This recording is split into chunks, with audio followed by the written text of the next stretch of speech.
nationem sapientiae letificatus.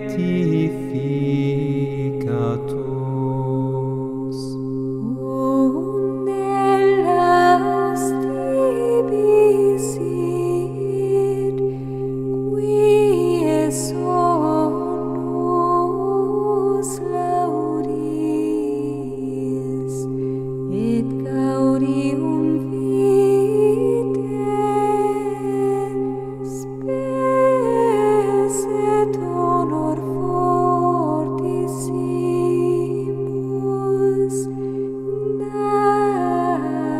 dans premia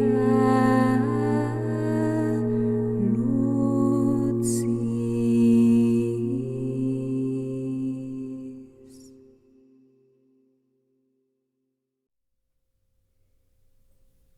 Sermões por Santo Antônio, doutor da Igreja.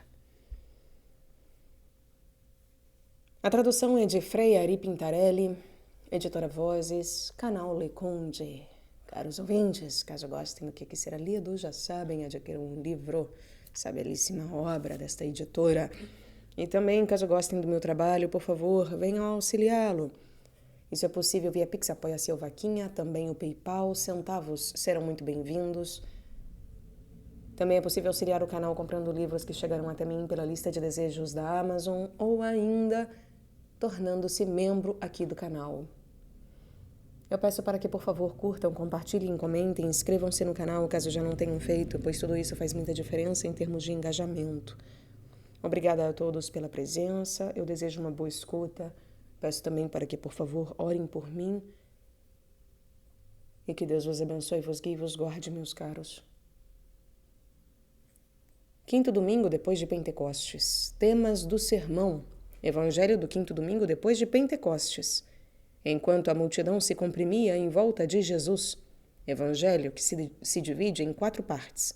Primeiramente, sermão sobre os prelados e os pregadores da igreja. E qual deve ser sua conduta? O rei Salomão esculpiu sobre as portas do templo. Parte primeira, sermão sobre a encarnação e sobre a paixão de Cristo, sobre o comportamento do justo, sobre as 3 árvores que existiam no paraíso terrestre, sobre a natureza do cedro e do isopo e seu significado. Salomão tratou de árvores. Sermão sobre as 2 prostitutas e seus filhos, e qual seja seu significado. Vieram 2 prostitutas. Sermão sobre a barca de Pedro e qual o significado do seu equipamento. Sede todos de um mesmo coração. Parte segunda, sermão alegórico e moral sobre a frota de Salomão e qual o significado alegórico e moral do ouro, da prata, dos dentes de elefante, dos macacos e dos pavões. A frota de Salomão. Natureza dos elefantes e dos pavões, seu significado. Sermão contra os prelados e os sacerdotes da igreja. Pediu-lhe que se afastasse um pouco da terra.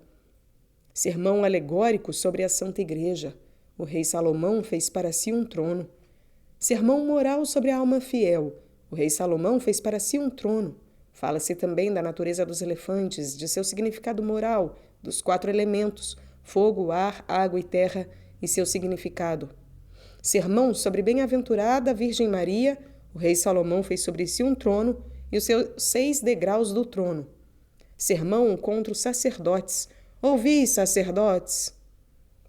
Parte terceira, sermão sobre o desprezo das coisas temporais, que são um nada. Olhei a terra. Sermão sobre o dever que temos de nada atribuir a nós mesmos, mas tudo a Deus, para poder pegar uma grande quantidade de peixes. Elias subiu sobre o Monte Carmelo. Parte quarta, sermão sobre os 2 seios de Cristo, a encarnação e a paixão. Seremos levados sobre seu seio. E sermão sobre os 4 males que estão sobre a terra e seu significado. Santificai o Senhor Jesus Cristo em vossos corações. Exórdio. Sermão sobre os prelados e sobre os pregadores da igreja. Naquele tempo, a multidão comprimia-se em volta de Jesus para ouvir a palavra de Deus, e ele estava junto ao lago de Genezaré. No terceiro livro dos Reis, narra-se que Salomão, sobre as portas do oráculo, a parte mais secreta do templo, que eram de madeira de oliveira, entalhou figuras de querubins, palmas e relevos de muito realce, e os revestiu de ouro. Também cobriu de ouro os querubins e as palmas. As portas, chamadas em latim hóstia, porque impedem a passagem aos inimigos, latim hostes, são figura dos pregadores, que devem opor-se aos inimigos como um muro em defesa do santuário do Senhor, isto é, da igreja militante. E essas portas devem ser de madeira de oliveira, que tem duas qualidades, simbolizando a constância e a misericórdia. A constância é simbolizada pela densidade e pela durabilidade da oliveira, e a misericórdia, por seu nome grego, elaios, que se assemelha a Hélios, termo que significa piedade, misericórdia. Nos pregadores e nos prelados da igreja, por obra dos quais é aberto o ingresso ao reino, devem existir essas duas virtudes. De fato, o nosso Salomão, Jesus Cristo, que anuncia a paz aos de perto e aos de longe, entalhou nelas querubins que simbolizam a plenitude da ciência, palmas e trabalhos de entalhe, baixos relevos. Nos querubins é indicada a vida angélica e a ciência perfeita. Nas palmas, a vitória sobre o tríplice inimigo, demônio, mundo e carne. Nos baixos relevos, ou trabalhos de entalhe, o exemplo das boas obras.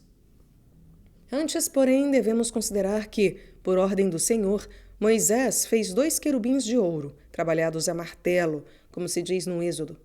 Salomão, porém, fê-los de madeira de oliveira, como se diz no terceiro livro dos Reis. Para esse fato, podemos apontar 3 razões. A primeira, para indicar que, enquanto os filhos de Israel estiveram sob Moisés no deserto, foram atingidos por muitos castigos, porque o mereciam, enquanto que na terra prometida, sob Salomão, estiveram em paz e em segurança. Afinal, no terceiro livro dos Reis, o próprio Salomão diz: agora o Senhor meu Deus concedeu-me a paz por toda parte, e não tenho adversários nem particulares dificuldades. A segunda, porque o pregador, enquanto está ocupado com o exercício da pregação, como que batido pelos golpes da tribulação, dilata-se na largura da caridade e no comprimento da compreensão. Porém, quando deixada a multidão no vale, retorna ao monte da contemplação, imerge-se em Deus na quietude da mente e na tranquilidade da consciência. A terceira, porque o justo no deserto deste corpo é ferido por muitas desventuras, mas na Jerusalém celeste, como os querubins na glória, imortal contemplará face a face o imortal. Nos querubins, pois, é indicada a vida angélica e a ciência perfeita, 2 qualidades que o pregador deve ter para viver santamente e pregar com sinceridade, isto é, sem poupar ninguém, nem por temor nem por amor, nem por deferência nem por vergonha. Na palma é indicada a vitória sobre o mundo, sobre a carne e sobre o diabo, pois a palma é o ornamento da mão vitoriosa. Os entalhes em madeira de muito realce, baixos relevos, simbolizam os seguros exemplos das boas obras que devem ser esculpidos aos olhos de todos, tão profundamente que nunca possam ser julgados de maneira errada ou desfavorável. E considera ainda que estes 3 trabalhos devem ser recobertos de ouro. Os querubins da ciência devem ser recobertos com o ouro da humildade, porque a ciência incha. A palma da vitória com o ouro da misericórdia divina, para que a vitória não seja atribuída a si mesmo, mas ao Senhor, que disse: tende confiança, eu venci o mundo. Os baixos relevos das obras com o ouro da caridade fraterna, para não procurar a própria glória, mas a dos outros. Se nas portas do lugar da oração forem esculpidas estas 3 figuras, para admirar tão grande maravilha de escultura, as multidões precipitar-se-ão para o seu ingresso, desejosas de ouvir a palavra do Senhor. Por isso, no Evangelho de hoje se diz: as multidões comprimiram-se em volta de Jesus, etc. Considera que neste Evangelho há 4 momentos dignos de nota. Primeiro, a parada de Jesus Cristo no lago de Genezaré, onde estão as 2 barcas, quando diz: Jesus estava junto ao lago de Genezaré e viu 2 barcas ancoradas à margem do lago. Segundo, o próprio Jesus que sobe na barca de Simão. Jesus entrou na barca, que era de Simão. Terceiro, a pesca de grande quantidade de peixes. Mestre, trabalhamos a noite toda, etc. Quarto, o espanto de Pedro e dos seus companheiros e o abandono de tudo aquilo que possuíam. Vendo isso, Simão Pedro, etc. Observa que neste domingo e no seguinte, poremos em confronto, se Deus nos conceder, alguns relatos do terceiro livro dos Reis com as várias partes desse evangelho. No introito da missa de hoje canta-se Ouve, Senhor, a minha voz. Lê-se depois a epístola do bem-aventurado Pedro.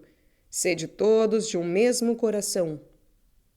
Nós a dividiremos em 4 partes e a poremos em confronto com as 4 partes do evangelho. Primeira parte, sede todos de um mesmo coração. Segunda parte, quem quer amar a vida. Terceira parte, quem vos poderá fazer mal? E quarta parte, bendizei o Senhor Cristo. Primeiro, as 2 barcas paradas no lago de Genezaré. Aconteceu que um dia Jesus estava junto do lago de Genezaré e a multidão se comprimia em volta dele para ouvir a palavra de Deus. Viu 2 barcas ancoradas à margem do lago. Os pescadores tinham saído e lavavam as redes. Concorda com isso aquilo que encontramos no terceiro livro dos Reis, onde se narra que Salomão tratou de todas as árvores, desde o cedro que há no Líbano até o isopo que brota da parede. Tratou também dos quadrúpedes, das aves, dos répteis e dos peixes, de todos os povos e de todos os reis da terra que ouviam falar da sua sabedoria, vinham ouvir a sabedoria de Salomão. O isopo, pequena árvore, agarrada à pedra, simboliza a humildade de Cristo, que tratou do cedro do Líbano até o isopo, porque das alturas da glória celeste desceu até a humilhação da carne. Em outro sentido, no cedro é representada a soberba dos maus, porque é dito, a voz do Senhor quebrará os cedros. Portanto, Cristo trata do cedro até o isopo, porque julga os corações dos soberbos e dos humildes. E tratou também das árvores, quando estava pendente da árvore da cruz. E naquele momento dobrou o cedro, isto é, a arrogância do mundo, até a humildade do isopo, isto é, até a loucura da cruz. Efetivamente, a palavra da cruz é uma loucura para os que se perdem, mas para os que se salvam é força de Deus. Sentido moral. Salomão tratou das árvores. Observa que no paraíso terrestre havia 3 árvores: a árvore da qual Adão se alimentava, a árvore da vida e a árvore da ciência do bem e do mal. Nessas 3 árvores são representadas 3 faculdades: a memória, a vontade e a razão, o intelecto. O fruto da memória é o gozo, o fruto da vontade é a boa obra, o fruto da razão é a distinção entre o bem e o mal. Tratar quer dizer procurar com a mente os vários critérios da razão para poder chegar à verdade substancial. Por isso, o justo trata destas 3 árvores, isto é, procura com a razão e a mente várias coisas. Se conservou no tesouro da memória os bens do Senhor, que são a humildade e a pobreza de sua encarnação, a doçura de sua pregação e a paixão de Cristo, que foi obediente até a cruz, e se guardou estes bens com diligência.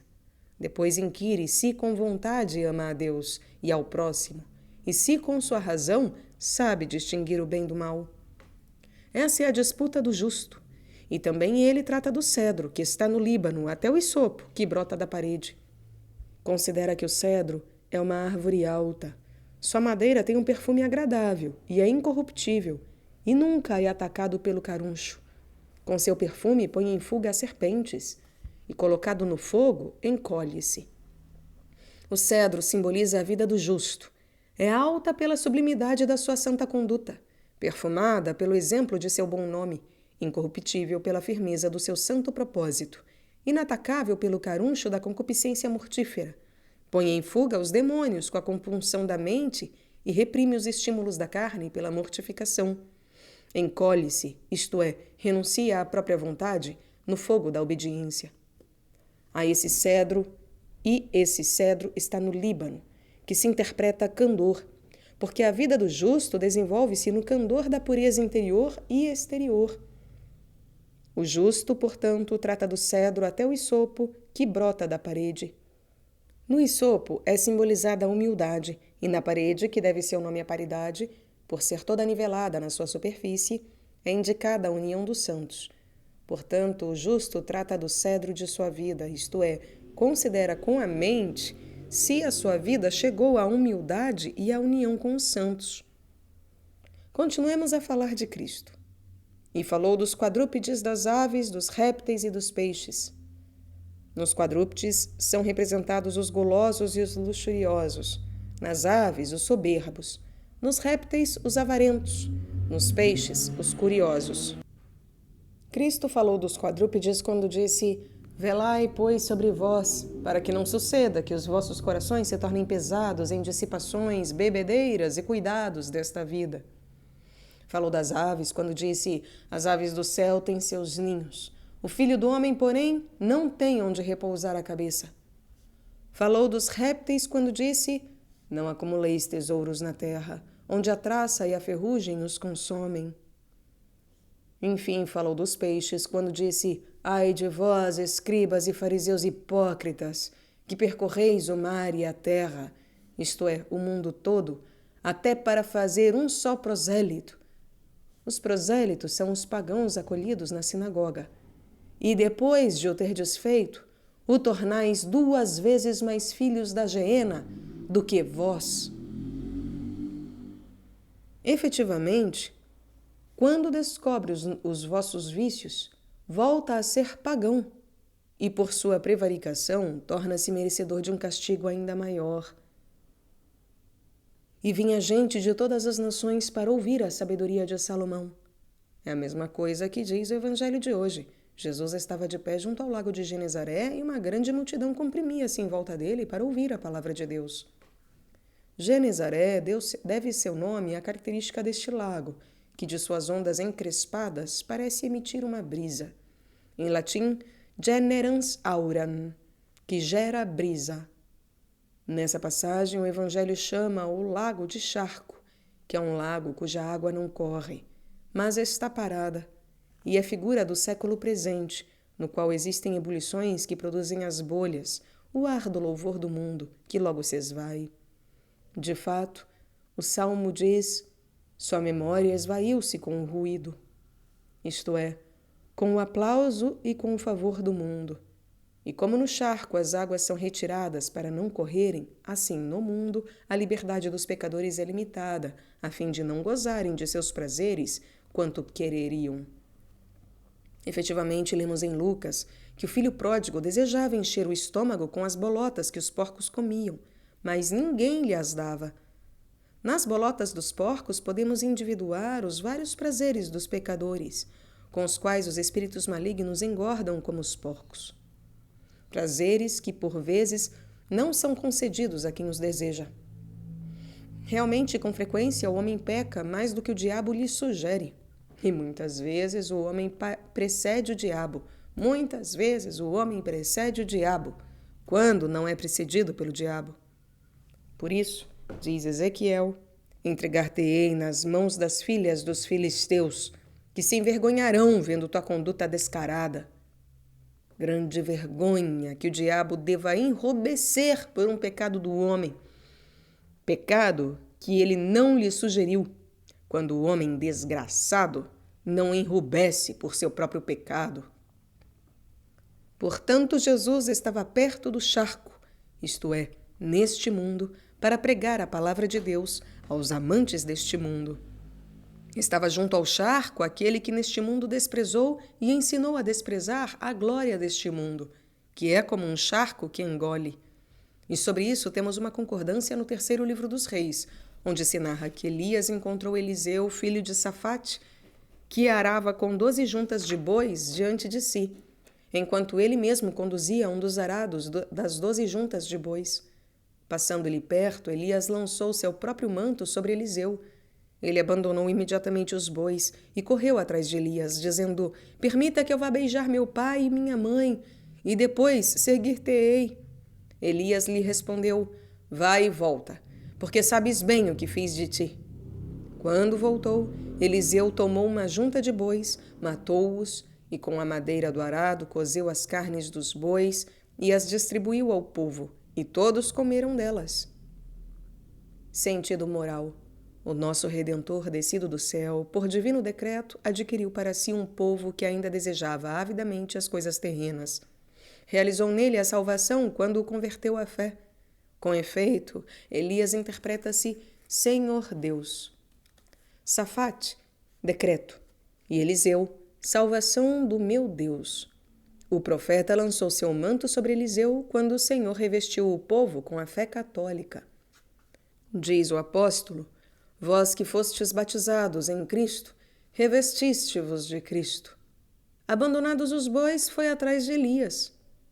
De fato, o coro dos eleitos, tendo ouvido: se alguém não renunciar a tudo o que possui, não pode ser meu discípulo, imediatamente deixou de correr atrás das riquezas terrenas e de fazer-se escravo dos desejos mundanos, e deste modo anunciou também aos outros a palavra de vida. Beijar o pai e a mãe significa exatamente querer converter com a palavra todos aqueles que é possível, tanto judeus como pagãos. Tomou uma junta de bois, etc. Com isso entendemos o corpo e o espírito. Devemos cozinhar suas carnes, quer dizer, as concupiscências da carne com a madeira do arado, isto é, com a contrição do coração, e distribuí-las ao povo para que coma. Assim, com o exemplo da verdadeira penitência, reedificamos aqueles que temos escandalizado com a nossa vida dissoluta. Jesus viu 2 barcas ancoradas à margem do lago. Considera que estas 2 barcas representam Jerusalém e Babilônia, o paraíso e o Egito, Abel e Caim, Jacó e Esaú, numa palavra, a turma dos verdadeiros penitentes e a vergonhosa massa dos mundanos. Efetivamente, todos os homens pertencem a um ou a outro desses 2 grupos. Tudo isso encontra uma oportuna correspondência nas 2 prostitutas, das quais, no 3º livro dos Reis, se narra que 2 prostitutas apresentaram-se ao rei Salomão. Com muita razão, apresentaram-se 2 prostitutas a Salomão, que depois deixou-se corromper por elas. Uma delas disse: digna-te, meu senhor, ouvir-me.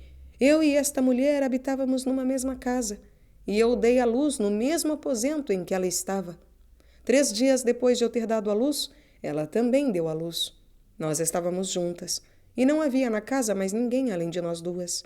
Uma noite morreu o filho desta mulher, porque, estando a dormir, ela o sufocou. Levantando-se no mais profundo silêncio da noite, tirou o meu filho do meu lado, quando eu, tua escrava, dormia profundamente, e o pôs junto a si. Depois pôs junto a mim o filho que estava morto. Levantando-me eu pela manhã para amamentar o meu filho, apareceu-me morto. Mas depois, já dia claro, olhando para ele com mais atenção, vi que ele não era o filho que eu tinha dado à luz. A outra mulher então respondeu: não é assim como tu dizes, mas o teu filho morreu, o meu, porém, está vivo. A primeira, ao contrário, replicava: mentes, porque o meu filho está vivo e o teu é que morreu. Desse modo, disputavam diante do rei. Então disse o rei: trazei-me uma espada. E sendo trazido uma espada diante do rei, este disse: dividi em 2 partes o menino que está vivo e dai metade a uma e metade a outra. Porém a mulher cujo filho estava vivo, porque as suas entranhas se lhe enterneceram por seu filho, disse ao rei: Senhor, peço-te que dês a ela o menino vivo e não o mates. A outra, pelo contrário, dizia: não seja nem para mim nem para ti, mas divida-se. Então o rei sentenciou: dai àquela o menino vivo, e não se mate, porque esta é a sua mãe. As prostitutas são chamadas também meretrizes, do latim mereo, ganhar, porque ganham a remuneração da sensualidade. Essas 2 prostitutas simbolizam 2 gêneros de vida, a dos verdadeiros penitentes e a vida dos carnais. Contudo, presta atenção a uma coisa. Dissemos que a vida dos verdadeiros penitentes é simbolizada por uma prostituta. Não por ser prostituta, afinal o verdadeiro penitente já voltou para seu esposo, mas pelo fato de ser prostituta, quando aderir ao diabo. De fato, lemos algo semelhante também no Evangelho de Mateus. Jesus encontrava-se na casa de Simão, o leproso. Não porque fosse leproso, então, mas porque havia sido. As duas vidas são representadas por aqueles 2 cajados dos quais fala o profeta Zacarias. Eu tomei 2 cajados, a um chamei formosura, a outro corda. Observa que a vida dos penitentes é chamada cajado e formosura. Cajado porque submetida ao rigor da disciplina. Formosura porque purificada com as lágrimas de toda a lepra do pecado. A vida dos carnais, porém, é chamada corda, porque eles são amarrados com as cordas de seus pecados. Afinal, quantos danos infligem Caim a Abel, Esaú a Jacó e os carnais aos penitentes, demonstra o relato trazido acima. Eu e esta mulher habitávamos na mesma casa, etc. Eis as 2 barcas paradas no charco.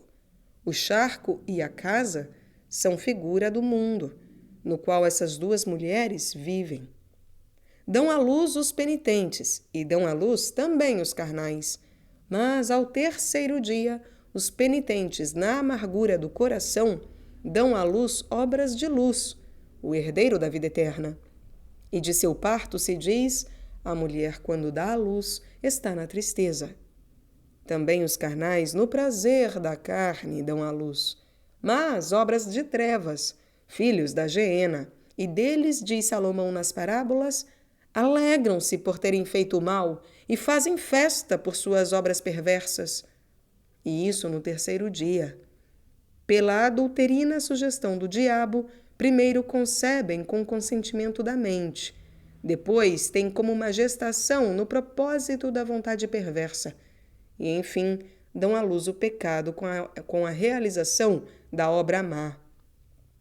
E estávamos juntas, e além de nós 2, não havia ninguém conosco. No mundo, bons e maus estão juntos. Realmente, diz Jó, fui irmão dos dragões e companheiro dos avestruzes. Na eira, o trigo está junto com a palha. No lagar, o vinho está junto com o bagaço da uva. E na prensa, o óleo está junto com a borra. O filho desta mulher morreu. As obras dos carnais morrem quando são como que sufocadas pelo pecado que segue. Na noite da má intenção, da cegueira da mente, é morto o filho desta mulher. Amassou-o durante o sono. Os que dormem, dormem de noite, e os que se embriagam, embriagam-se de noite. Levantando-se no silêncio da noite, etc. O texto latino diz: intempestie nocitis silentio. Intempestivo significa inoportuno, quando nada se pode fazer e tudo é tranquilo. Tempestivo, porém, é aquilo que é oportuno. Outro sentido, nox intempesta, noite alta e escura, ou também meia-noite. O bem-aventurado Gregório comenta essa passagem falando dos doutores carnais, dos mestres mundanos. Eles, enquanto deixam de fazer aquilo que diziam, matam os seus ouvintes com o sono do corpo, negligenciam-nos e os tiranizam, enquanto fingem nutri-los com o leite das palavras. Por isso, vivendo de maneira reprovável e não podendo ter discípulos de vida exemplar, esforçam-se por atrair para si os discípulos dos outros, de modo que, dando a impressão de terem bons seguidores, justificam junto à opinião dos homens o mal que fazem e mascaram com a vida dos súditos a sua negligência criminosa. Por isso, a mulher que havia matado o próprio filho tomou para si aquele que não era seu. Mas a espada de Salomão descobriu a verdadeira mãe, porque no último juízo a ira do juiz examinará, ou seja, demonstrará quais e de quem são os frutos, isto é, as obras destinadas a viver ou a perecer. Note-se que primeiramente foi ordenado que o filho vivo fosse cortado em 2 e que somente depois fosse restituído à verdadeira mãe, porque neste mundo é admissível que a vida de um discípulo seja, por assim dizer, dividida, enquanto se permite que alguém ganhe com ele o mérito junto a Deus e um outro o louvor dos homens. Mas a falsa mãe não tinha nenhuma preocupação que fosse morto o menino que não havia gerado, porque os mestres arrogantes e negligentes da caridade Se não conseguem conquistar para si uma fama de total admiração pelos discípulos dos outros, atentam desapiedadamente contra a vida deles. Acessos de inveja, não querem que vivam para os outros aqueles que veem não poder possuir, e, portanto, não seja nem meu, nem dos outros. Não toleram que vivam para os outros, na verdade, aqueles que não veem inclinados diante de si para a própria glória temporal. A verdadeira mãe, porém, faz de tudo para que o próprio filho fique ao menos junto a estranhos e viva, porque os verdadeiros mestres permitem que outras escolas ganhem fama pelos seus discípulos, contanto que, naturalmente, não percam a honestidade da vida. São os mesmos sentimentos de piedade pelos quais é reconhecida a verdadeira mãe, pois se reconhece o verdadeiro ensinamento somente na prova da caridade. Pôde receber todo inteiro íntegro o filho, só aquela que todo inteiro, por assim dizer, o havia cedido. Igualmente os superiores fiéis à sua tarefa, pelo fato que não só não invejam nos outros a glória que lhes veio pelos bons discípulos, mas desejam-lhes também utilidade e proveito, reaverão os filhos vivos e íntegros, quando no último juízo conseguirão, por sua vida, o prêmio perfeito. Exposto tudo isso sobre as duas barcas e sobre suas analogias, passemos aos temas seguintes. Os pescadores haviam descido e lavavam as redes. Considera que descem pescadores de ambas as barcas, da barca dos penitentes e da barca dos carnais. Com efeito, os penitentes descem daquilo que são por graça para aquilo que são por natureza. Isto é, descem da dignidade da vida mais perfeita, em consideração à própria fragilidade. Os carnais também descem da presunção de sua soberba para a cinza da penitência. E lavavam as redes. Comenta a glosa: dobra as redes limpas aquele que, suspendendo o ofício da pregação, esforça-se por colocar em prática aquilo que ensinou aos outros. Por isso, no introito da missa de hoje, o penitente reza dizendo: ouve, Senhor, a minha voz, com a qual grito a ti. Sejas tu meu auxílio. Não me abandones, nem me rejeites, Deus de minha salvação. Observa que a barca de Pedro, isto é, a vida dos penitentes, tendo com razão retornado ao esposo, implora 3 coisas: ser ouvida, não ser abandonada, não ser rejeitada. Ser ouvida no momento da oração, não ser abandonada à perseguição dos inimigos, não ser rejeitada por causa da perversidade passada. Com esta primeira parte do Evangelho concorda a primeira parte da epístola de hoje, na qual o bem-aventurado Pedro fala aos filhos da barca que lhe foi confiada: sede todos do mesmo coração, sede todos do mesmo coração, mutuamente compassivos, animados de afeto fraterno, misericordiosos, modestos, humildes, não retribuindo mal com mal, nem maldição com maldição, mas ao contrário bendizendo, pois para isto fostes chamados, a fim de que possuais a bênção como herança. Pedro, como sábio armador, com seu admirável magistério, equipou a barca que lhe foi confiada, destinada a ser batida entre as ondas do mar em tempestade e exposta aos ventos e aos perigos. Equipou-a de mastro e velas, de leme e âncora e de remos de ambos os lados, para que pudesse chegar incólume ao porto da tranquilidade. Diz, de fato, todos do mesmo coração. Eis o mastro no centro da barca, isto é, a concórdia da fé e do coração na igreja. Todos tinham um só coração e uma só alma. Mutuamente compassivos, eis a vela. Efetivamente, como a vela arrasta a barca, assim o recíproco compadecimento arrasta-te a participar das necessidades do teu próximo. Realmente, diz o apóstolo, se um membro sofre, todos os membros sofrem junto. Animados de afeto fraterno, eis o leme.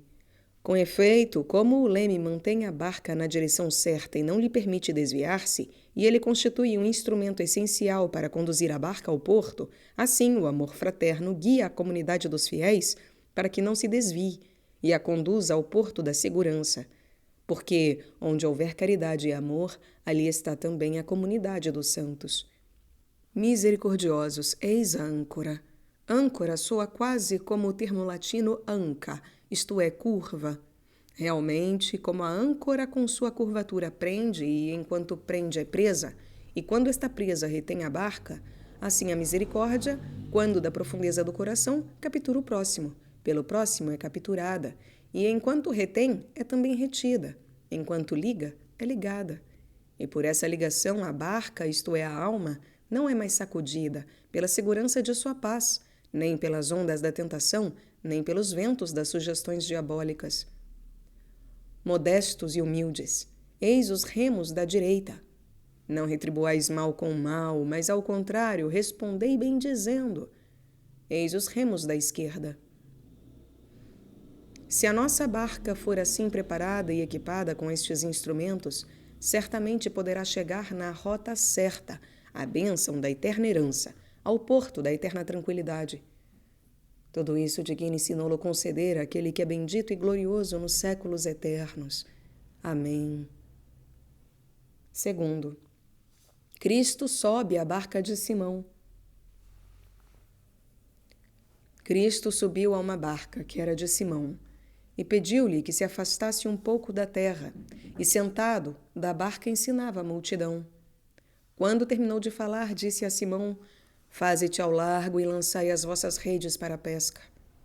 Sobre isso encontramos uma concordância no terceiro livro dos Reis, onde se narra que a frota do rei Salomão sulcava o mar de Tarsis, trazendo de lá ouro, prata, dentes de elefantes, macacos e pavões. A frota de Salomão e a barca de Pedro representam a mesma coisa. A barca é chamada em latim navis, enquanto exige o navus, o perito, isto é, alguém que sabe manobrá-la, alguém que sabe governá-la entre os perigos e as circunstâncias do mar. Daí a sentença dos provérbios: o perito estará ao leme. A barca é figura da Igreja de Jesus Cristo, confiada ao cuidado de Pedro. Ela tem necessidade não de um incapaz, mas de um perito, não de um pirata, mas de um guia que esteja em condições de preservá-la dos perigos. Essa é a frota de Salomão, que, através do mar deste mundo, parte para Tarsis, nome que se interpreta busca de gozo, isto é, parte para aqueles que procuram os prazeres do mundo, para gozar enquanto estão cá abaixo, embaixo. No ouro é simbolizada a sabedoria humana, na prata a linguagem filosófica. Nos dentes dos elefantes são representados os doutores corajosos que mastigam o alimento da palavra para os pequenos. Nos macacos, aqueles que imitam as ações humanas, mas depois vivem como os animais. Vêm para a fé pelo paganismo e fingem viver segundo a fé, mas depois renegam-na com as obras.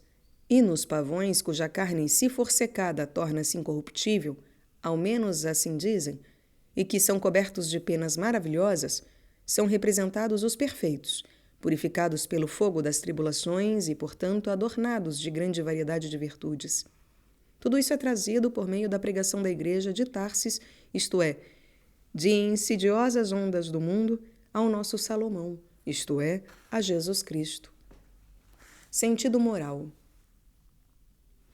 A frota de Salomão é a mente do penitente, que através do mar, quer dizer, na amargura da contrição, dirige-se a Tarsis, isto é, vai em busca dos pecados cometidos e das circunstâncias do pecado. Pergunta-se de onde vem, onde se encontra, para onde se dirige. Considera quão mísera e frágil é esta carne e quão falsa e fraca é a prosperidade do mundo. Por isso, no Gênesis, José disse a seus irmãos: Vós sois exploradores, espias. Viestes para descobrir os pontos fracos do país. Isto é, os penitentes meditam cada dia, na amargura de sua alma, sobre a fragilidade e a fraqueza de sua carne. Eles são os exploradores de Josué, aos quais ele disse: Ide e observai bem todo o território e a cidade de Jericó. Jericó interpreta-se lua e representa a enganadora prosperidade do mundo.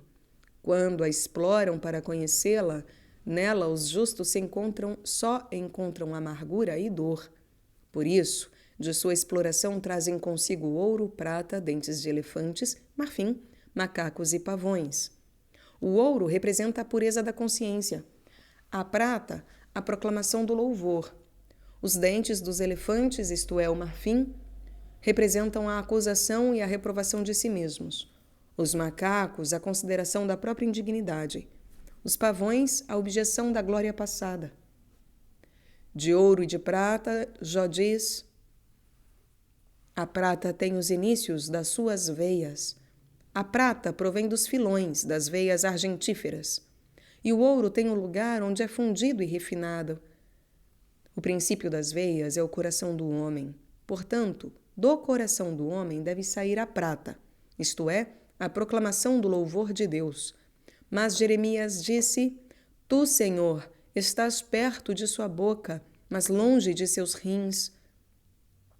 O coração dos carnais está nos rins, isto é, na luxúria, e o louvor de Deus está somente em seus lábios. Esse povo honra-me com os lábios, mas seu coração está longe de mim. O princípio das veias, no qual deve escorrer a prata, está longe de Deus. De que maneira, então, a prata da confissão ressoará decentemente ao ouvido do Onipotente, que diz: Filho, dá-me teu coração. E Deus olha o coração. E o ouro tem um lugar onde é fundido e refinado. Os sentimentos da nossa consciência são purificados no crisol de um severo exame de si. Este é o lugar onde o ouro deve ser fundido e purificado, não a língua dos homens, porque o ouro fundido em sua língua é destruído. Infeliz aquele que crê mais na língua dos outros do que na sua consciência.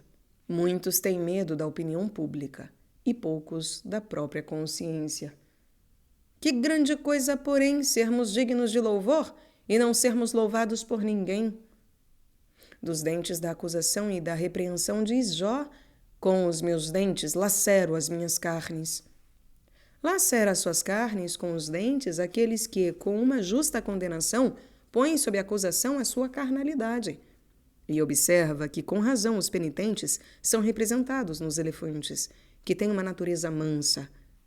De fato, se encontram um homem perdido no deserto, guiam-no até uma estrada que ele conhece.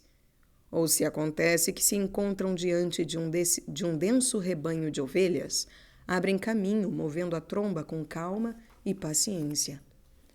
O mais velho guia a manada, e aquele que o segue na ordem da idade vai na retaguarda. Quando devem atravessar um rio, mandam à frente os mais pequenos, para que os maiores, passando por primeiro, não afundem o leito, provocando assim redemoinhos perigosos. Do mesmo modo, os justos têm o dom da clemência. Reconduzem os errantes ao caminho certo. As ovelhas, isto é, aos simples, ensinam com bondade e paciência o caminho pelo qual andar com segurança. Guiam os outros com a palavra e com os exemplos. Atravessando o rio desta vida em direção à pátria, mandam os menores à frente, isto é, participam com compreensão das dificuldades dos principiantes, que ainda não chegaram ao vigor da santidade. E se os mais fracos tivessem de andar pelo austero caminho dos perfeitos, cansar-se-iam e se retirariam do caminho iniciado. Igualmente, nos macacos é indicada a consideração das indignidades e das infâmias cometidas, já que os macacos não têm cauda com a qual cobrir as próprias vergonhas. Assim, os verdadeiros penitentes não procuram motivos para desculpar ou para mascarar os próprios pecados, mas manifestam abertamente e com simplicidade as infâmias cometidas, não se envergonhando com o olhar dos homens, mas só com aquele de Deus. Enfim, nos pavões é indicado o desprezo, a rejeição da glória temporal. Deve-se observar que o pavão perde as penas quando as árvores começam a perder as folhas. Depois reaparecem-lhe as penas quando as árvores recomeçam a revestir-se de folhas. A primeira árvore foi Cristo, plantado no Jardim das Delícias, quer dizer, no seio da bem-aventurada Virgem. As folhas desta árvore são suas palavras. Quando o pregador as espalha com a pregação e o pecador as colhe, este último perde as penas, isto é, abandona e despreza as riquezas. Depois, na ressurreição final, quando todas as árvores, isto é, todos os santos, recomeçarem a desabrochar e reverdecer, então aquele que rejeitou as penas das coisas temporais receberá as plumas da imortalidade. E como nas penas do pavão está a sua beleza e nas patas a sua feiura, de modo que olhando-lhe as patas, sua beleza é, por assim dizer, diminuída, assim os penitentes rejeitam a glória deste mundo ao repensar a própria abjeção e a própria corrupção. E os penitentes trazem tais frutos enquanto forem constantes no controle cotidiano de si mesmos e das próprias coisas. Jesus subiu a uma das duas barcas, que era de Simão, e pediu-lhe que se afastasse um pouco da terra. O Senhor pede ao prelado da sua igreja que se afaste um pouco da terra, isto é, que afaste um pouco do amor das coisas terrenas os que foram confiados aos seus cuidados. Mas se ele próprio é apegado à terra, se é corcunda e inclinado para a terra, como poderá afastar da terra os outros? Quando Moisés, como se narra no Êxodo, partiu com a mulher e os filhos para o Egito, a fim de libertar o povo de Israel, um anjo queria matá-lo. Somente quando mandou de volta a mulher e os filhos, o anjo deixou-o prosseguir. Assim, os prelados e os sacerdotes do nosso tempo, representados exatamente em Moisés, têm realmente mulher e filhos, serpentes a gritar atrás dos sacerdotes: ai, ai! Deles, diz Isaías, os filhotes do jumento comerão uma mistura de migma. Migma é um termo hebraico, na realidade é grego, que significa exatamente uma mistura de palha triturada com trigo. Os bens do sacerdote resultam da mistura de duas coisas: da palha do comércio terreno e do trigo das ofertas da igreja. Tal mistura é comida pelos filhos dos jumentos, isto é, os filhos dos sacerdotes. Estes, com mulher e filhos, presumem libertar o povo de Deus da escravidão do demônio. Mas o Senhor os enfrentará e os matará, se não se separarem da mulher e dos filhos. E após esta separação, o Senhor dirá: afasta um pouco a barca da terra. E estando sentado da barca, ensinava o povo. E também sobre isso temos uma concordância no terceiro livro dos reis. O rei Salomão fez um grande trono de marfim e guarneceu-o de ouro muito amarelo. O trono tinha 6 degraus. O alto do trono era redondo no espaldar. O assento tinha 2 braços laterais. Havia 2 leões junto a cada braço. Os 12 leõezinhos postos sobre os 6 degraus, de uma parte e de outra. Não se fez obra semelhante em nenhum outro reino. Esta passagem da Escritura pode ser comentada de 3 maneiras, isto é, aplicando-o à Igreja, à alma e à bem-aventurada Virgem Maria. A Igreja. No trono de Salomão pode-se ver representada a Igreja, na qual nosso Rei da Paz, reinando, pronuncia seus juízos. Com razão, é-nos recordado que o trono foi feito de marfim, porque o elefante, do qual provém o marfim, sobressai entre os outros quadrúpedes por seu sentimento. Une-se a sua fêmea com temperança, e jamais se une às outras. E isso se aplica aos abstinentes, que em castidade observam os preceitos de Cristo. Revestiu-a de ouro, já que por meio dos milagres fez resplandecer nela o fulgor de sua glória. Deus levou a termo o esplendor da criação em 6 dias, e este número, na sua perfeição, está a indicar a perfeição das obras realizadas. No 7º dia, Deus descansou, e porque o mundo consta de 6 períodos nos quais é possível o trabalho, todo aquele que aspira à pátria celeste deve apressar-se a subir a ela com as boas obras. A rotundidade do espaldar do trono representa a paz eterna, da qual os santos gozarão depois desta vida. Quem trabalhar de maneira certa neste mundo receberá a justa recompensa e gozará de perene paz. Os braços postos ao lado do trono, como para sustentá-lo, simbolizam o socorro da graça divina que faz a Igreja avançar para o reino celeste. E são 2, porque em ambos os testamentos é proclamado que nada de bom se pode fazer senão com o auxílio divino. Nos 2 leões são representados os pais, os patriarcas dos 2 testamentos, que, com a fortaleza do ânimo, aprenderam a dominar a si mesmos e aos outros. Os leões foram postos junto aos punhos dos braços, junto às mãos, porque os santos patriarcas atribuíam a Deus e não a si mesmos tudo aquilo que faziam. Não a nós, Senhor, não a nós, mas ao teu nome dá a glória. Enfim, nos 12 leõezinhos são representados os pregadores que seguem a doutrina apostólica. Estão dispostos de um lado e de outro dos 6 degraus do trono, pois se esforçam por defender e reforçar de todos os lados o caminho das obras boas com a doutrina e com o exemplo. A alma. O rei Salomão fez um grande trono. Note-se que para realizar uma obra são necessárias duas coisas: inteligência e esforço. Com a inteligência se projeta, com o esforço se realiza. Jesus Cristo, que é sabedoria e poder de Deus, fez para si um trono no qual descansar. O trono é a alma do justo, que Jesus Cristo criou com sua sabedoria, quando não existia. Com seu poder, o recriou, isto é, redimiu quando estava perdida. Portanto, fez para si um trono no qual repousar, porque a alma do justo é sede da sabedoria. E por boca de Isaías disse: para quem voltarei o olhar, senão para o humilde, para o pacífico e para quem teme as minhas palavras? E Salomão, o rei que está sentado no seu trono, dissipa todo o mal só com o seu olhar. Assim, Jesus Cristo, Rei dos Reis, senta-se no trono, isto é, repousa na alma, destrói todo o mal da carne, do mundo e do diabo com seu olhar, isto é, com o olhar de sua graça. Fez um grande trono de marfim, etc. Vejamos qual seja o significado do marfim e do ouro reluzente, luzente, dos 6 degraus, do cimo redondo, da parte posterior, dos 2 braços e do assento, dos 2 leões e dos 12 leõezinhos. Marfim, em latim ebur, vem de barros, palavra indiana, elefante. Deve-se observar que entre os elefantes e os dragões existe uma eterna luta, e as ciladas são armadas com este estratagema. Os dragões, essas grandes serpentes, escondem-se próximo aos caminhos pelos quais os elefantes costumam passar. Deixam passar os primeiros e assaltam os últimos, para que os primeiros não possam correr em auxílio.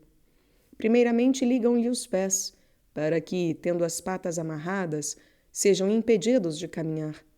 Então os elefantes apoiam-se às árvores ou às rochas para matar os dragões, esmagando-os com seu peso enorme. A causa principal dessa luta está no fato de que os elefantes têm o sangue mais frio, e então os dragões os assaltam com grandíssima avidez, quando o clima é tórrido. E por esse motivo os assaltam somente quando os elefantes são pesados por terem bebido bastante. Então suas veias estão muito inchadas e assim, depois de tê-los jogado por terra, podem chupar à vontade. E fixam-lhe sobretudo nos olhos, que são os mais vulneráveis, ou também na parte interna das orelhas.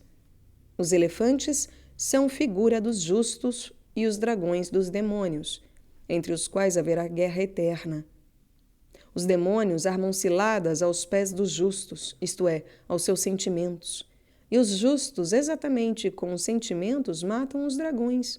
E assim estes são mortos precisamente lá onde queriam inocular o veneno.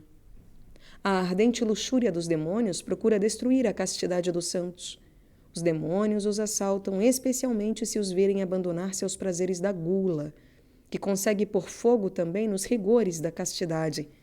E atacam, sobretudo, os olhos, porque sabem que os olhos são as primeiras flechas da luxúria.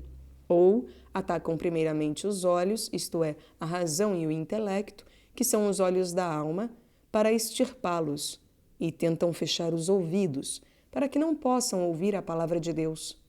Bem se diz, pois, fez um grande trono de marfim. De marfim em referência à castidade, grande em referência à sublimidade da contemplação. E revestiu-o de ouro esplendente. A veste da alma é a fé, que é de ouro se for iluminada pela luz da caridade. Dessa veste, lemos no livro da sabedoria: na veste talar de Arão estava desenhado todo o orbe terrestre.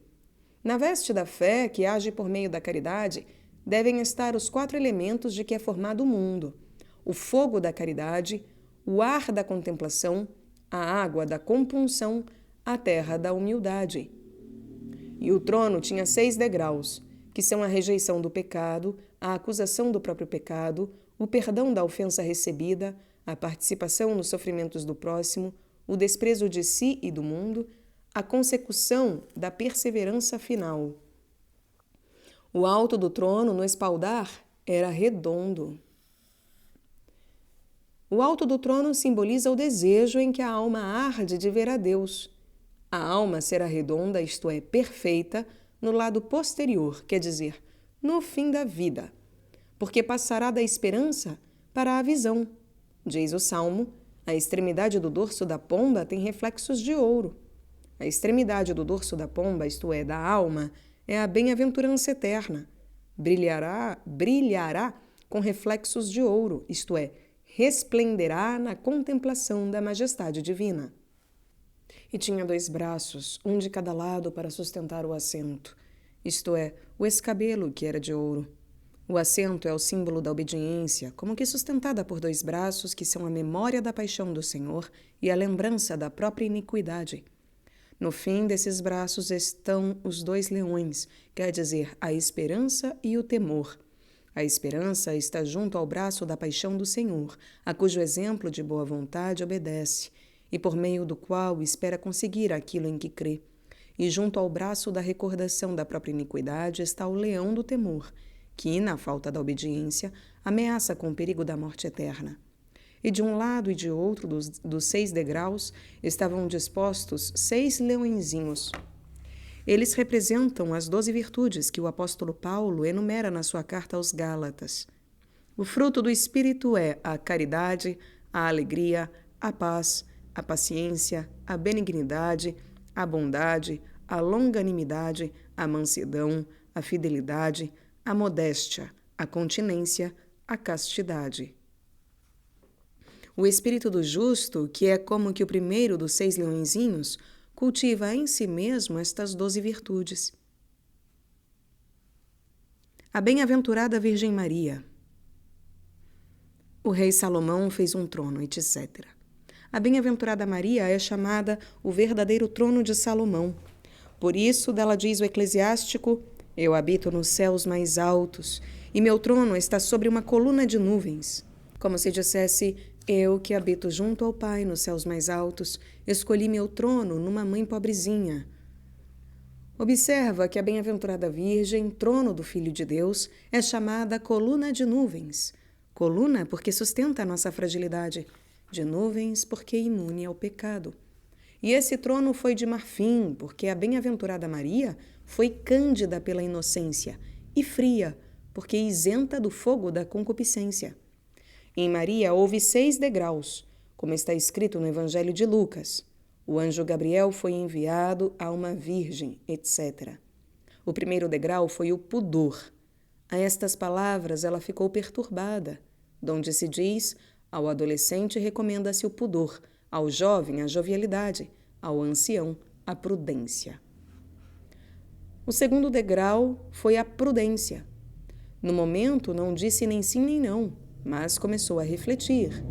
Perguntava-se que sentido teria tal saudação. O terceiro degrau foi a modéstia. Realmente perguntou ao anjo: como é possível isso? O quarto degrau foi a constância no seu santo propósito. Eu não conheço varão. O quinto degrau foi a humildade. Eis aqui a serva do Senhor. O sexto degrau foi a obediência. Faça-se em mim segundo a tua palavra. E esse trono foi revestido do ouro da pobreza. Ó áurea pobreza da Virgem gloriosa, que envolveu em míseras faixas o Filho de Deus e o acomodou numa manjedoura. E se diz bem que Salomão revestiu de ouro o trono, afinal a pobreza reveste a alma de virtudes, mas a riqueza a despoja. E o alto do trono era redondo no seu espaldar. O cume da perfeição da bem-aventurada Virgem Maria foi a caridade, pela qual, no seu espaldar, isto é, na eterna bem-aventurança, está sentada no lugar mais alto, é revestida da glória mais brilhante, que não tem princípio nem fim. E de um lado e de outro 2 braços, como que para sustentar o assento. O assento, isto é, o escabelo de ouro, foi a humildade da Virgem Maria, sustentada como que por 2 braços, isto é, a vida ativa e a vida contemplativa. Ela foi ao mesmo tempo Marta e Maria. Foi Marta quando se dirigiu ao Egito e depois retornou para a Galileia. Foi Maria quando conservava todas estas palavras e as meditava em seu coração. E 2 leões, isto é, Gabriel e João Evangelista, ou José e João Batista, estavam em frente aos 2 braços. José em referência à vida ativa, João à vida contemplativa. E 12 leõezinhos, isto é, os 12 apóstolos, de um lado e de outro, em ato de respeito e veneração diante dela. Em verdade, em nenhum outro reino jamais foi construída uma obra semelhante, porque no mundo jamais existiu uma mulher igual a Maria, nem jamais existirá no futuro. Liturgia. Muitas filhas realizaram coisas excelentes, mas a bem-aventurada Virgem Maria superou a todas. E outro autor diz dela: se também a Virgem se calar, nenhuma outra voz no mundo poderá ressoar. Quando acabou de falar, Jesus disse a Simão: faze-te ao largo e lançai as redes para a pesca. Em latim se diz duc in altum, literalmente, conduzir para onde é mais profundo. Altus significa tanto profundo como alto. Significa tanto profundo como alto, altus. E, portanto, pode referir-se tanto ao que está acima como ao que está abaixo. Pode-se dizer que é alto céu como alto mar.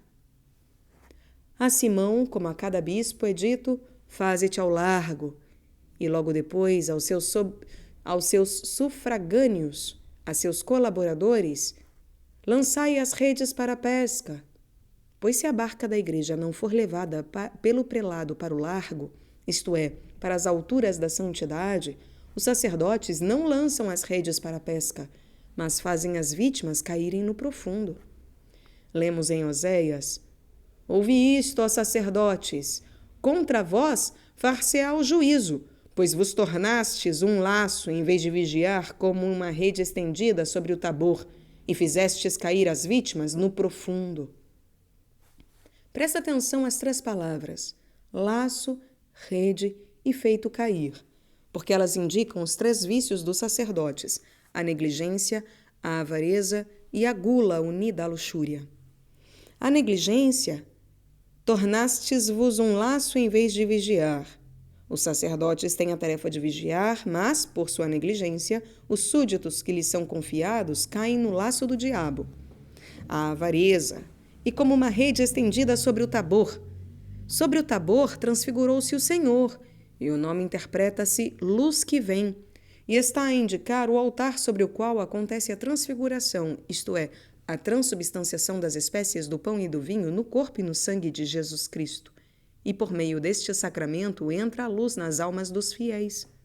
Sobre esse monte Tabor, os sacerdotes, ou melhor dizendo, os mercadores, estendem a rede de sua avareza para amontoar dinheiro.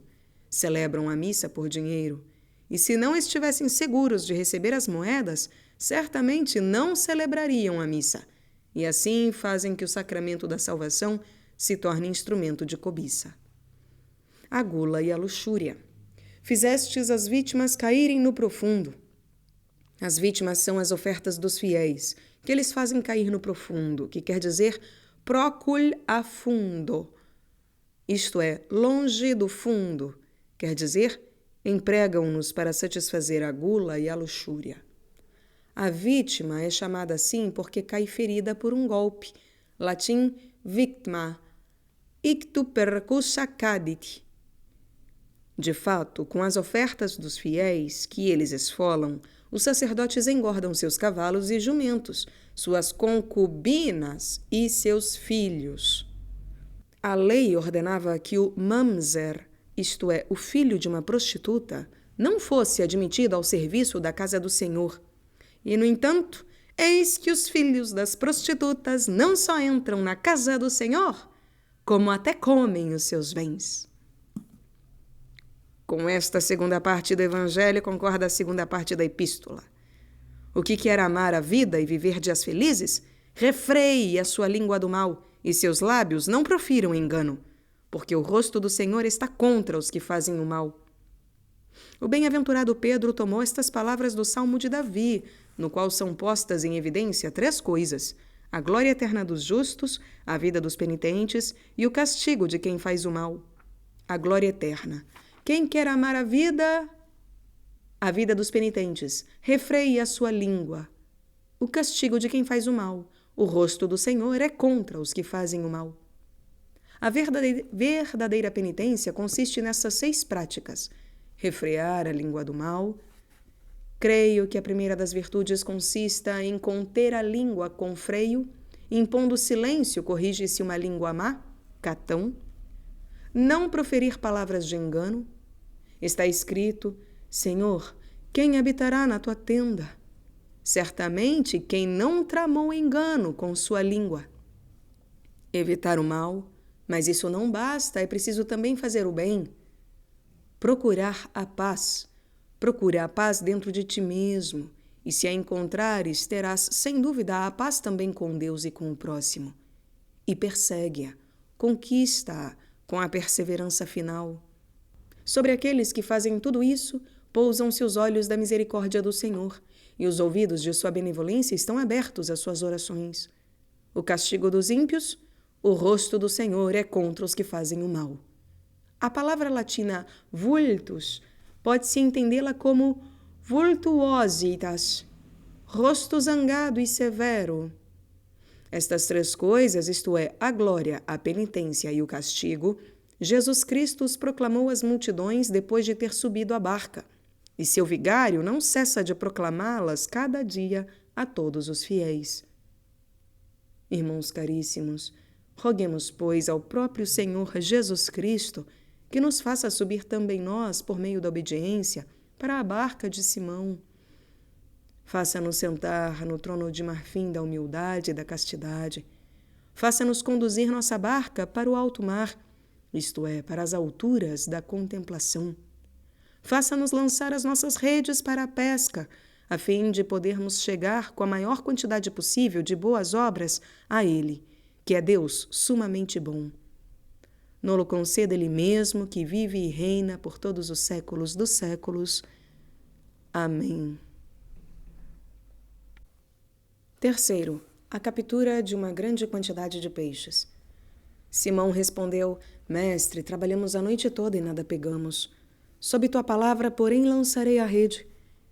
Tendo feito isto, apanharam tão grande quantidade de peixes que a rede se rompia.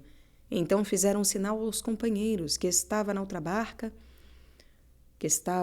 na outra barca, para que viessem ajudá-los. Vieram e encheram ambas as barcas, a ponto de quase se afundarem.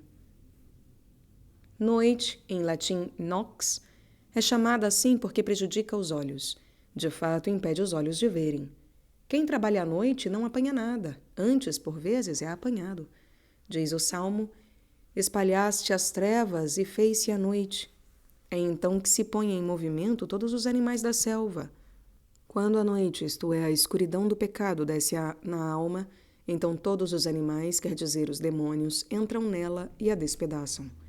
Quem trabalha à noite, isto é, trabalha na escuridão desta vida para apoderar-se de alguma coisa transitória, não apanha nada, visto que todas as coisas temporais são um nada.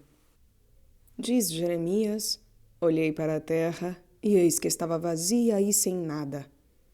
Nada, em latim, nihilum, é composto de nihil, nada, e ilum, aquele. Segue o nada aquele que aqui abraça a terra vazia. Nihil é termo abstrato, um não ser, e é composto de non e ilum. E a palavra ilum, antigamente, escrevia-se ulum. Desse nihil, nada, diz Isaías: diante de mim todos os povos são como se não existissem. São considerados como um nada, uma coisa que não existe. Todos os povos, isto é, aqueles que vivem como gentios, os pagãos, diante de Deus, são como se não existissem. Existem no mundo da natureza, mas não naquele da graça, porque existir mal equivale a não existir, e quem estiver fora da verdadeira existência pode ser considerado um nada e uma coisa que não existe. Tem verdadeira e própria existência as coisas que não podem aumentar em sua intensidade, densidade, nem podem diminuir por contração, nem podem mudar com a variação, O ser tem como seu contrário somente o não ser. Santo Agostinho. Portanto, aquele que cresce na atenção e na preocupação pelas coisas temporais, que diminui restringindo-se, porque lhe vem a faltar a caridade, e muda variando, quer dizer, é instável na sua mente, decai da verdadeira existência e, portanto, é considerado como um nada, uma coisa que não existe. Sob a tua palavra lançarei as redes, comenta a glosa. Se os instrumentos da pregação não são lançados sob a palavra da graça celeste, isto é, por inspiração interior, em vão o pregador lança a rede de sua voz, porque a fé dos povos não nasce da sabedoria de um elegante discurso, mas por obra da vocação divina. Ó insensata presunção e ó humildade fecunda! Aqueles que antes nada haviam apanhado, sob a palavra de Cristo, pegam uma grande multidão. Rompem-se as redes pela grande quantidade de peixes, porque agora, neste mundo, junto com os eleitos, entram muitos réprobos que dilaceram até a igreja com suas heresias. Rompem-se as redes, mas não se perde o peixe, porque o Senhor salva os seus também em meio às perseguições e aos escândalos. Mas sob tua palavra, não sob a minha, lançarei as redes. Todas as vezes que as lancei sob minha palavra, não peguei nada. Mas, ai, todas as vezes que as lancei sob a minha palavra, atribuí a mim e não a ti. Preguei a mim mesmo e não a ti. Preguei coisas minhas, não as tuas. E, portanto, nada peguei. E se peguei alguma coisa, não se tratava de um peixe, mas de uma rã coaxante, para que me louvasse. E também isso era um nada.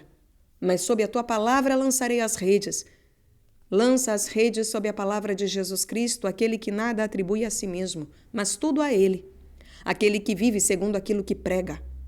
E se fizer assim, apanhará verdadeiramente uma grande quantidade de peixes. Sobre tudo isso, encontramos uma concordância no terceiro livro dos Reis, onde se narra que Elias subiu ao alto do Carmelo e, prostrado por terra, inclinou o rosto entre os joelhos. A seguir disse ao seu criado: levanta-te e olha para o lado do mar. Ele foi, olhou e disse: não é nada. Elias disse: torna a ir mais 7 vezes. Na 7ª vez, eis que do mar se levanta uma nuvenzinha, pequena como a pegada do pé humano. E imediatamente todo o céu se escureceu de nuvens e de vento, e caiu uma grande chuva.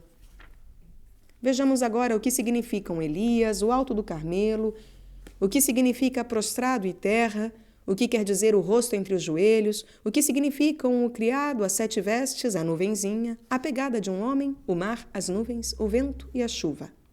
Elias é figura do pregador, que deve subir ao alto do Carmelo, nome que se interpreta ciência da circuncisão, e está a indicar a perfeição da vida santa, na qual o homem aprende muito bem a cortar de si mesmo todas as coisas supérfluas.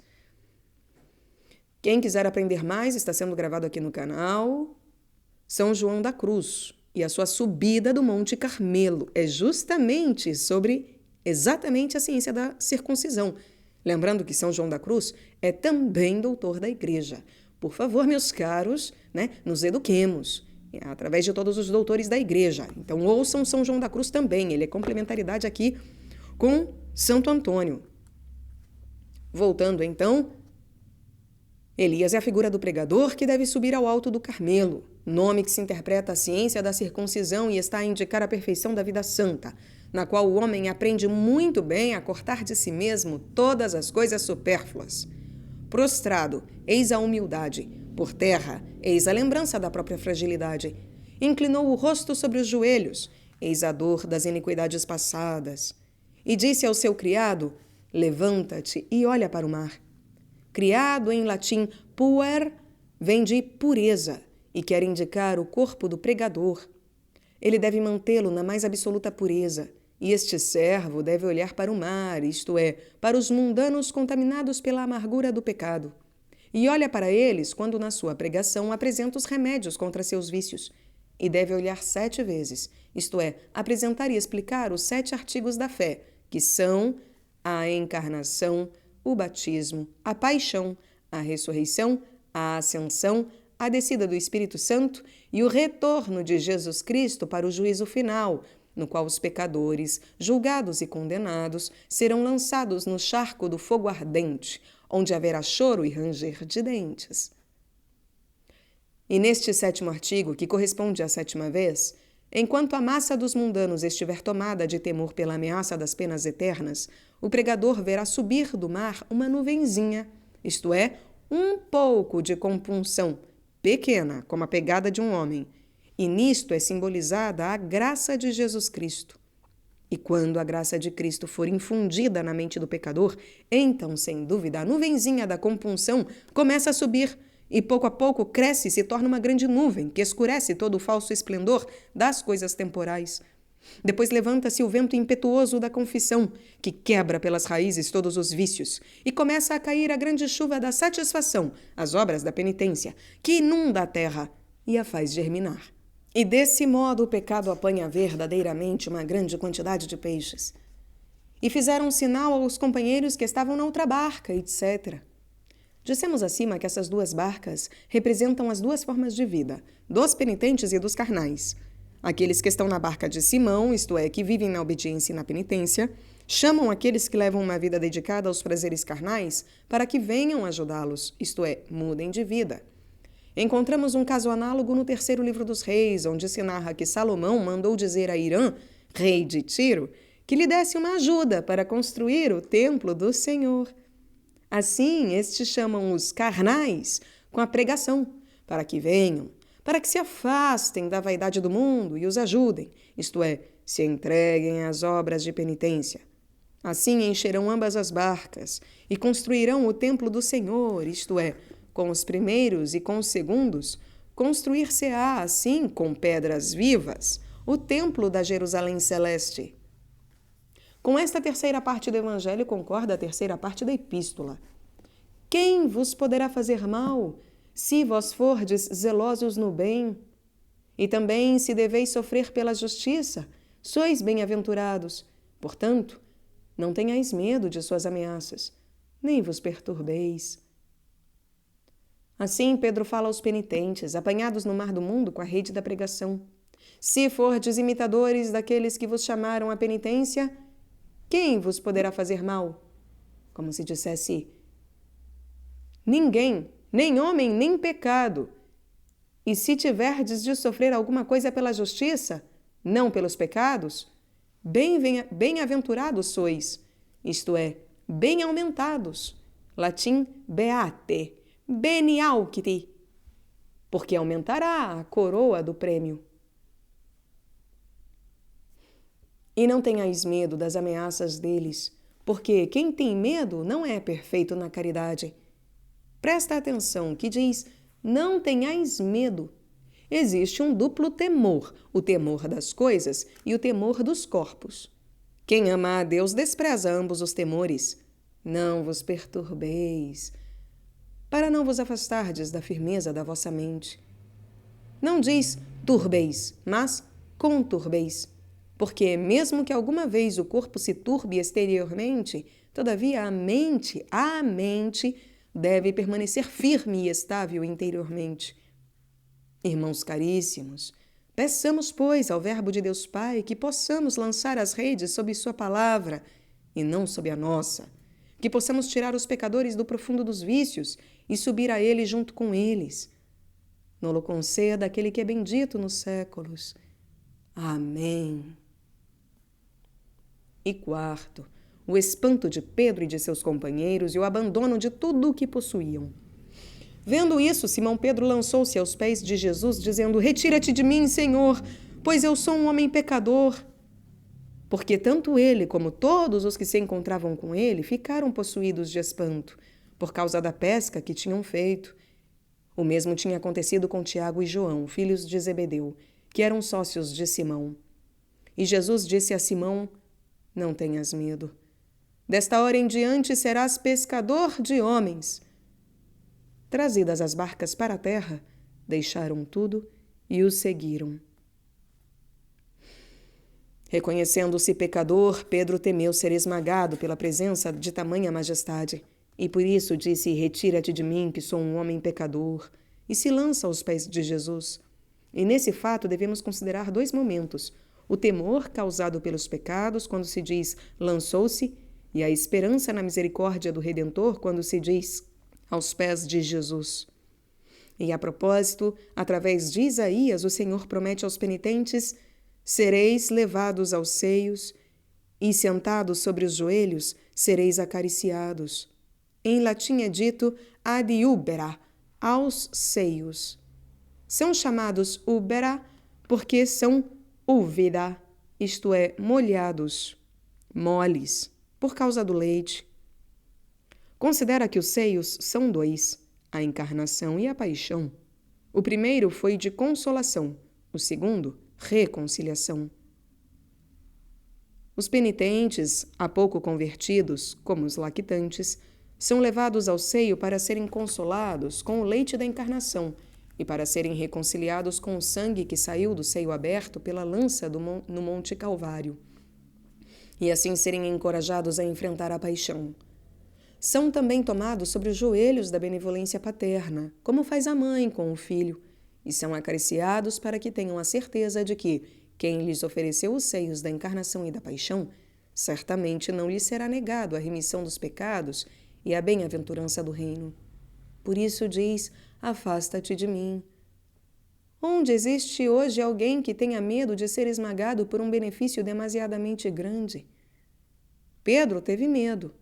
Nós, porém, embora conscientes de muitos pecados, pomos-nos na presença da majestade divina sem preocupação alguma e sem nenhum temor.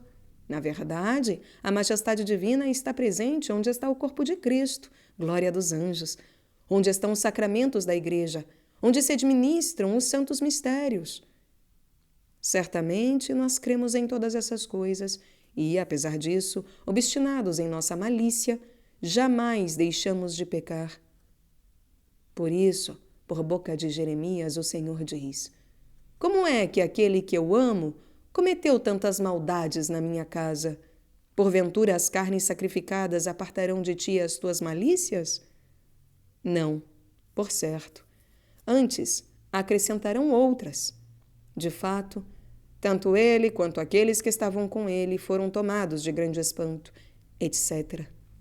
Ficaram espantados Pedro e seus companheiros diante de uma pesca tão abundante. E também nós devemos admirar-nos diante da conversão dos pecadores, como faziam aqueles dos quais se narra o livro dos Juízes, que Sansão feriu os filisteus e fez neles tal destruição que, pelo espanto, ficaram ali sentados com as pernas sobre as coxas. O texto latino diz literalmente: punham a barriga na perna sobre a coxa. A barriga da perna é a parte posterior da tíbia. Quando o Senhor fere os filisteus, isto é, os demônios, e de suas mãos liberta Israel, isto é, a alma, também nós devemos ficar espantados e pôr a barriga da perna sobre a coxa. Na coxa é simbolizado o prazer carnal, e nós pomos sobre ela a barriga da perna quando, a exemplo do pecador convertido, reprimimos o prazer da carne exatamente com a mortificação da própria carne. Não tenhas medo. Desta hora em diante serás pescadores de homens. E isto refere-se particularmente a Pedro, ao qual Jesus explica o que significa a pesca de peixes. Como então pegava os peixes com as redes, assim a seguir apanharia os homens com as palavras. Ou também, porque foste humilde, tiveste vergonha das manchas que havia na tua vida, mas essa vergonha não te impediu de confessá-las, antes, colocando descoberto a chaga, procuraste o remédio, e desta hora em diante serás pescador de homens. Trazidas as barcas para a terra, deixaram tudo e o seguiram. Cristo, o gigante que tem em si duas naturezas, o ágil corredor que devora suas estradas, exultou como um gigante que percorre seu caminho e se apressou a realizar a missão para a qual tinha vindo. Portanto, quem quiser segui-lo deve necessariamente deixar tudo, depor tudo e tudo pospor, porque quem está carregado não pode ir atrás de alguém que corre. Efetivamente, diz o terceiro livro dos Reis, a mão do Senhor esteve sobre Elias, que, tendo cingido os rins, começou a correr. A mão, em latim manus, que soa quase como munus, serviço, ajuda, é a graça de Deus. E quando está acima do homem, infunde-lhe tão grande ajuda que, cingidos os rins, pode correr por meio da castidade. A seguir a Cristo, nu e pobre, também ele nu e pobre, pela pobreza. Enfim, com esta quarta parte do Evangelho concorda a quarta parte da Epístola. Santificai o Cristo Senhor em vossos corações. Presta atenção a estas 3 palavras: o Senhor, Cristo, santificai. Senhor, em latim, Dominus, de domínio, Senhor, senhoria, senhorar. Cristo vem de crisma, óleo misturado com bálsamo perfumado. E santo, em grego, diz-se agios, que significa sem terra, sem, ges, terra, na qual existem 4 feiuras: a impureza, a insaciabilidade, a obscuridade e a fragilidade. Portanto, quem é sem terra, isto é, quem é sem apego às coisas terrenas, nas quais existe a impureza da luxúria, a insaciabilidade da avareza e a obscuridade da ira e da inveja e a fragilidade da inconstância, este, sem dúvida, santifica no seu coração o Senhor como um humilde servo, santifica Cristo no seu coração como um verdadeiro cristão. Irmãos caríssimos, dirijamos as nossas orações ao próprio Jesus Cristo para que, deixadas todas as nossas coisas, nos conceda que possamos correr com os apóstolos, santificá-lo em nosso coração, para podermos chegar a Ele, que é o Santo dos Santos. Nolo conceda Ele mesmo, que é digno de louvor e de amor, que é doce e manso. A Ele seja dada a honra e a glória nos séculos dos séculos. E toda alma penitente trazida para fora do lago de Genezaré responde: Amém. Aleluia.